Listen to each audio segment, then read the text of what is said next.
Hi everyone, welcome back to Dan the Finance Man and a new episode for you today. So today we're talking about financial freedom. Before we begin, as you know, I recently started this channel. It would be great. It helps me build the channel and it allows me to give you content that you actually want to see if A, you comment, and B, you subscribe. So please do, if you like the video, comment, subscribe. Okay, without further ado, financial freedom. So when it comes to financial freedom, when I sit with clients and help them map out a situation or map out the plan for it, we treat it as a road with 4 stop signs on it, and each of those stop signs begin with D. So we call it the road of 4 Ds to financial freedom. The first one being design, second one being decision making, the third one being discipline, and the fourth one being durability. So we will go through each of these steps one by one. Each of those steps has 1 or 2 points below it. So first and foremost, design. The important thing is to understand what financial freedom is to you. It's not going to be the same for everyone. Someone may want to be able to travel a lot, and that may be what their financial freedom is. For most people, it's about retirement. At what point can they retire? And as financial planners, that's what we look at. So it would be understanding at what point have you earned enough and invested enough to be able to retire and live for the rest of your life. For some people, it's just simply being at a point where they're debt free.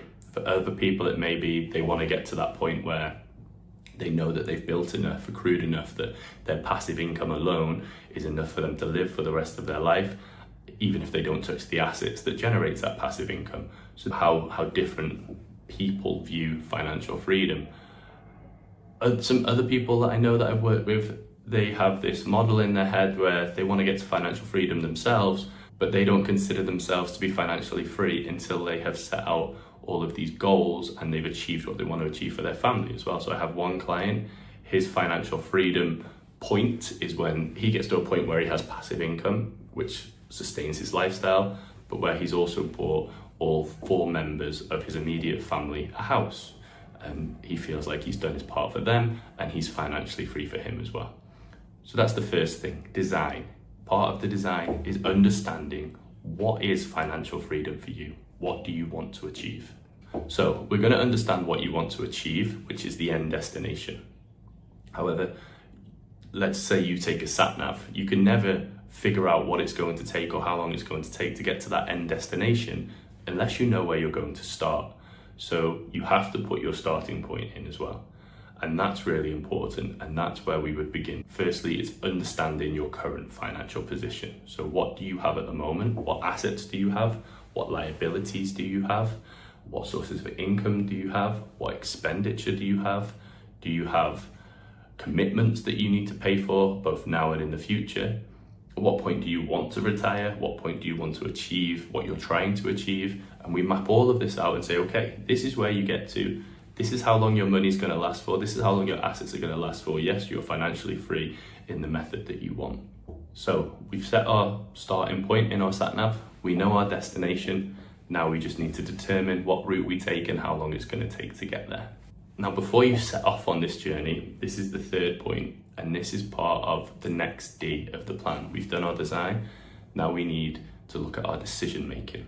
Now, the first important decision is, what car are you going to use to drive to your destination? Is it going to be safe? Is it going to be secure? Are you going to have insurance? What I mean by that is, before you start saving, before you start building everything, make sure you have a very good, solid foundation in place before you begin. And what I mean by that is, A, eliminate high interest debt. Get rid of anything that could cause you to go off plan when it comes to achieving your financial freedom. So there's no point saving and investing if you have high interest debt, such as credit cards, personal loans. Mortgage debt, not necessarily, can be termed as good debt in certain instances, but definitely all other forms of debt you should be looking to eliminate before you start investing. The next thing is, you really should have an emergency fund in place, so don't go investing. There's no point investing for a long-term strategy if 6 months down the line there's an emergency and you need to extract money out of it, especially if at that point in time the markets are at a low point and you're crystallizing a loss. So make sure you have an emergency fund in place before you start your plan for financial freedom. That emergency fund, for someone who is still going on in their career, maybe you're in your 20s, your 30s, your 40s, that should be 3 to 6 months worth of monthly expenditure. What your fixed monthly expenses are every month, you need to have that in easily accessible funds, whether that's in cash, in a savings account, in your current account, in a money market fund that you can access instantly, whatever it may be, but you need to have it as something that is easily and instantly accessible. The next thing is you've built this plan, you know where you want to get to, you've built out a strategy to get there.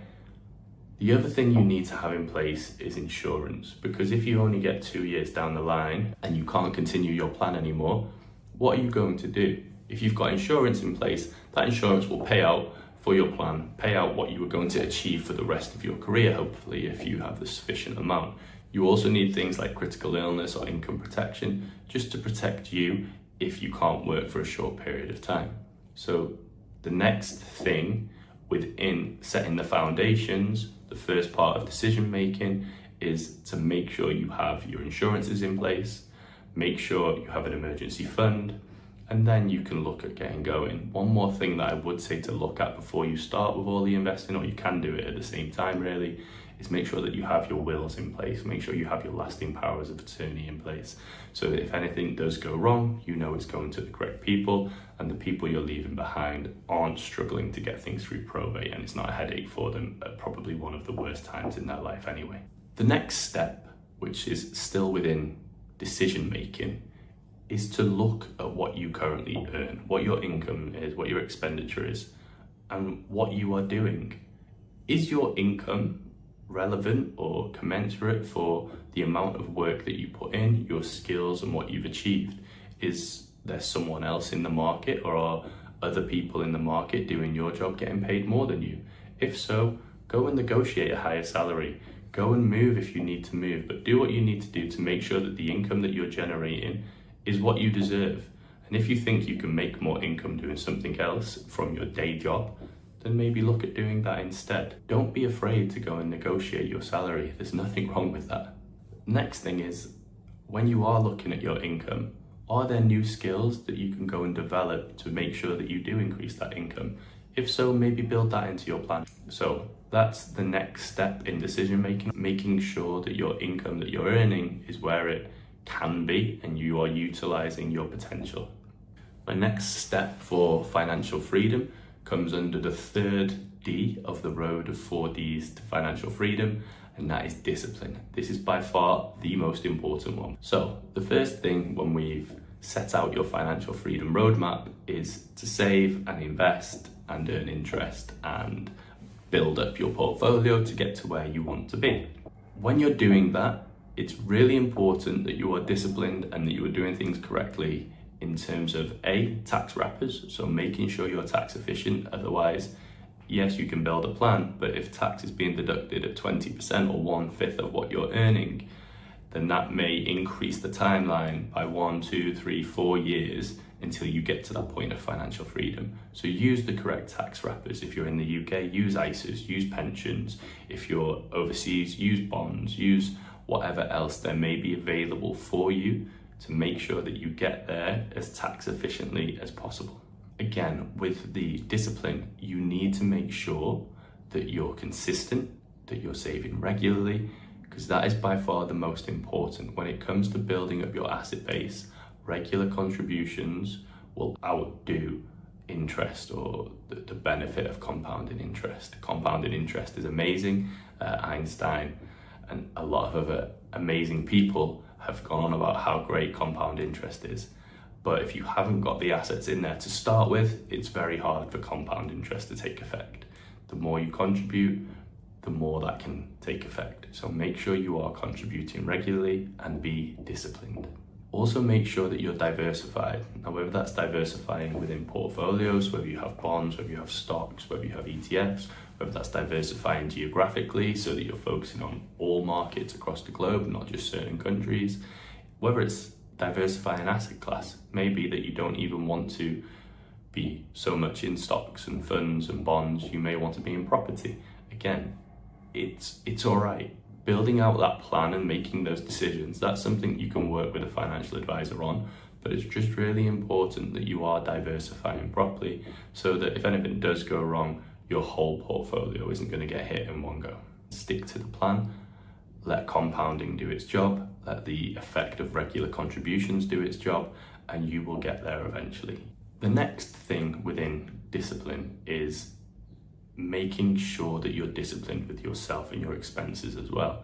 As people get pay rises, as people's income increases, their assets increase, and they can see all this money coming in, lifestyle creep, where you were at before, what you had the means to spend before, maybe that's increased. So rather than going to Viva or going to Aldi or going to Lidl or shopping around, taking that extra 20 minutes to shop around different shops to get the best deals, all of a sudden you've got to the point where it's just a case of, well, I like Waitrose. Waitrose is on the corner. I'm going to go to Waitrose and get everything I need from there, but you're paying 40% more. Try and get rid of that lifestyle creep. Do you need that brand new luxury car? Do you need that brand new luxury watch?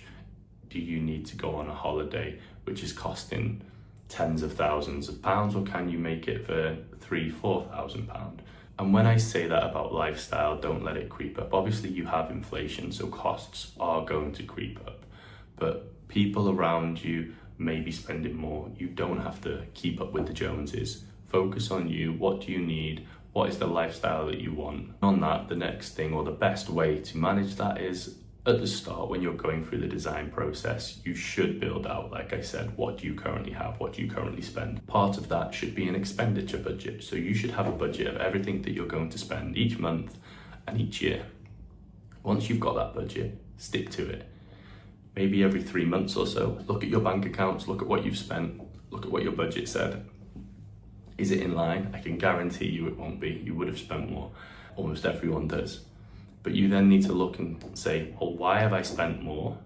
Was it necessary? If it's necessary, go back and update your budget so that your financial freedom plan is correct and you have the correct point. If it wasn't necessary, just cut it out. The next thing is durability. When I say durability, I mean you need to adapt sometimes because the market may change or other things may change, and you need to have that resilience, that durability to push through with your plan, even if it looks like something changes or something goes wrong. And that for me is the next most important thing. Now, part of that durability, what a lot of people want to do is try and achieve some sort of passive income whilst on the way to achieving financial freedom. Now, that passive income element doesn't have to just be, say, an income paying fixed term bond. It can be property. A lot of people like having property which pays them an income. That income is passive. Yes, property in the UK is probably at a point where taxes are taking a lot at the moment, but it still is a passive income. It's still a good means of accruing wealth and building your wealth, because you also have the asset, which usually is achieving capital appreciation as well. So look at ways of achieving passive income, and whether it's property, whether it's a side hustle online business, whether it's a fixed income bond, whatever it may be, try and achieve some passive income as part of your portfolio or as part of the accruing process in your wealth building. Okay, so the next part, again, still within durability, is looking at your long-term plan, looking at your short-term plan, mapping out your financial freedom journey and saying, okay, this is what I'm going to do in 1 year, this is what I'm going to do in 5 years, this is what I'm going to do in 10 years. Or at this point, I'm going to have £100,000, which is 10% of the 1 million that I need to get to for financial freedom. Or at this point, I'm going to have £500,000. Once you've mapped that out, then look and go back and say, okay, I said I was going to have £100,000 at the end of this year. I've only got 80. What does that mean? And why is that what I've achieved? Why haven't I achieved my target that I set out to achieve? Now, something to remember with this is a lot of your tasks may be taking up your time, but not earning you the money that you want. And this is something that I didn't learn myself until recently, really. It's where I work at Hoxton. The CEO there is very keen on this. He's always about focus on the pound tasks, not the penny tasks. The penny tasks usually can take care of themselves, or they can be delegated out for someone else to take care of. Is your time really worth doing those smaller tasks, or should you be focusing on the bigger tasks that push the rocks up the mountain? So take a step back. If you didn't achieve your goal, there is a good chance that the reason you didn't achieve your goal is because your efforts, your time weren't focused on the correct things. Remember the Pareto rule, 80-20, that 20% of your time probably generates 80% of what you earn or 80% of what you build. So focus on the important areas. Okay, so my final point on durability is to remain durable, remain consistent, and stick to the plan. When you are sticking to your plan, something that you need to build in there as well is to learn. Learn. Develop yourself, build yourself, and you will build your plan much quicker. So just remember that there are very rarely quick wins. Very rarely you get to your financial freedom point after 3 days or after a year.